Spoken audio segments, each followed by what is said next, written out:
pay for the future. Did you notice that?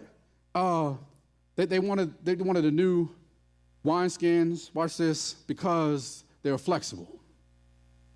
Can I say this? Flexibility is a sign of strength, not weakness. Many of us fail to plan and fail to pay for our future because we're so rigid in our thinking that nobody, including God, can tell you nothing. And I learned that flexibility is actually a sign of strength, that I can move with, that I can grow with, that I can adapt to. Whatever God is taking me, I can stretch with it, because sometimes, watch this, growth is painful. And I've got to have the flexibility to grow with it, to stretch with it, to be able to do the new things that God may be calling me to do, even if it's uncomfortable. Flexibility is a sign of strength, not weakness. God, I will do whatever it is that you want me to do. I will be flexible with the place that you want me to go. I'll be flexible with the calling that you have on my life. I have a plan, but I plan to be flexible. God, use me in whatever way you see fit.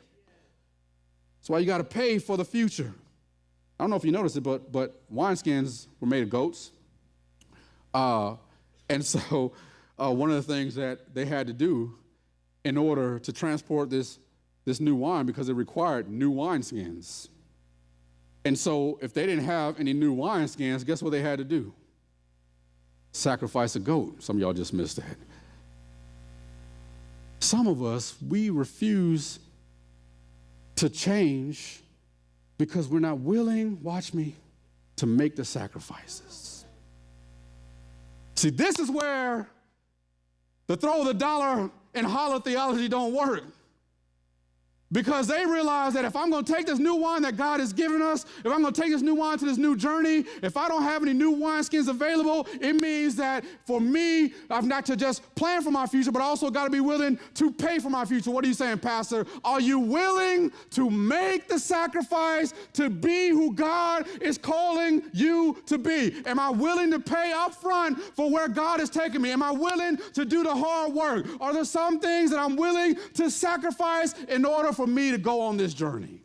So they realize that I don't have to just plan, I've got to pay for it. There are some things that I'm going to have to be willing to sacrifice. If I'm going to be the person who God has called me to be, there's some stuff that I've got to lay on the altar and let God kill it so that I can move forward in my life. And some of us need to know that there's some stuff that's stopping you from being who God is calling you to be because you won't make the sacrifice.